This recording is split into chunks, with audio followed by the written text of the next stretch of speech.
అందరికీ నమస్కారం. నేను స్వరూప పొట్లపల్లి. ఏదైనా సరే ఉన్నది ఉన్నట్టుగా సినీ ఆర్ట్ డైరెక్టర్ కోళ్ల సతీష్ ఫస్ట్ నుంచి స్పందిస్తూ వచ్చారు. ప్రస్తుతం ఆయన నాతో పాటు ఉన్నారు. ఆయన సినిమా ఇండస్ట్రీకి సంబంధించిన ఎన్నో విషయాలను కూడా ఇప్పుడు మనతో పాటు షేర్ చేసుకోబోతున్నారు. జూనియర్ ఎన్టీఆర్ టీడీపీకి దూరం అయ్యారా, అసలు సినిమా ఇండస్ట్రీలో వీటన్నిటి మీద ఎలాంటి చర్చ జరుగుతుంది అనే విషయం సినీ ఆర్ట్ డైరెక్టర్ కోళ్ల సతీష్ ని అడిగి మనం ఇప్పుడు తెలుసుకుందాం. నమస్తే సతీష్ గారు. జూనియర్ ఎన్టీఆర్ జూనియర్ ఎన్టీఆర్ అనగానే పెద్ద ఎన్టీఆర్ కి ప్రతిరూపంగా చూస్తారు. ఇప్పుడు తాతయ్య స్థాపించిన పార్టీ తెలుగుదేశం పార్టీ. ఆ పార్టీలో ఇప్పుడు ఇప్పుడు మన పవన్ కళ్యాణ్ లాంటి వాళ్ళు వచ్చి సపోర్ట్ చేస్తున్నప్పుడు జూనియర్ ఎన్టీఆర్ టీడీపీకి ఏ మాత్రం సపోర్ట్ చేయలేదు, సైలెంట్ గా ఉండిపోయారు. తర్వాత గెలిచాక మాత్రం ఆయన ట్వీట్స్ చేస్తున్నారు. దీని మీద అసలు దీన్ని మనం ఎలా చూడొచ్చు?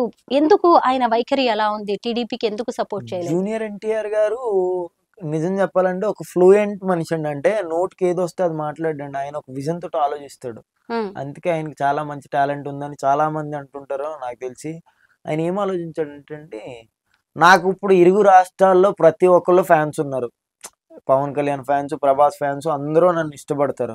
నేను ఒక పార్టీలో నిలబడి నా ఫ్యాన్స్ ఎందుకు బాగొట్టుకోవడం? వాళ్ళు ఆల్రెడీ కష్టపడుతున్నారు కదా. వాళ్ళు మన ఫ్యామిలీ, ఇదిగో మన ఇంటి నుంచి గొప్ప పేరు వస్తే మా ఇంటికే వస్తుంది కానీ మీ ఇంటికి రాదు కదా అన్న ఒక ఆలోచనతో ఆగిపోయాడండి. ఏమండి, ఒక ఇంట్లో పోరాడుతున్నారంటే ప్రతి ఒక్కళ్ళు పోరాడడం ఎందుకండి?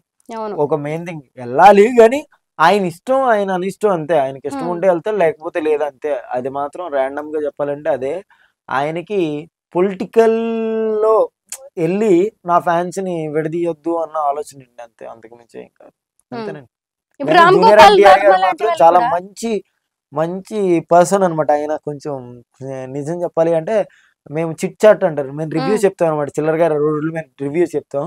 చిన్న చిట్ చాట్ పెట్టారు అనమాట. దేనికి, మన త్రిబుల్ ఆర్ కి చిట్ చాట్ పెడితే వెళ్తే, అరే నీ జుట్టు బాగుంది లేకరా, చిన్నప్పటి నుంచి అలాగే ఉంటాం అంటే జూనియర్ ఎన్టీఆర్ వీడియో నేను లైఫ్ లో మర్చిపోలేను. నాకు ఆయన నార్మల్ అప్పుడు దాకా సోసో నాతో మాట్లాడేది నచ్చాడని కాదండి, అంటే ఇంత కలిసిపోతాడని.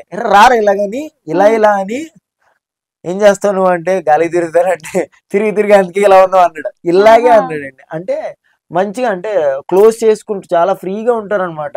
ముగ్గురు, రాజమౌళి గారు, ఆయన, ముగ్గురు వచ్చారు. కానీ ఆయన ఎక్కువ ఇంటరాక్ట్ అయ్యి ప్రతి ఒక్కరితోటి ఎంగేజ్డ్ గా మాట్లాడడం, కానీ సెట్స్ లో కూడా ఆయన బాగా మాట్లాడు ఇలా ఉంటుందండి, అంతే.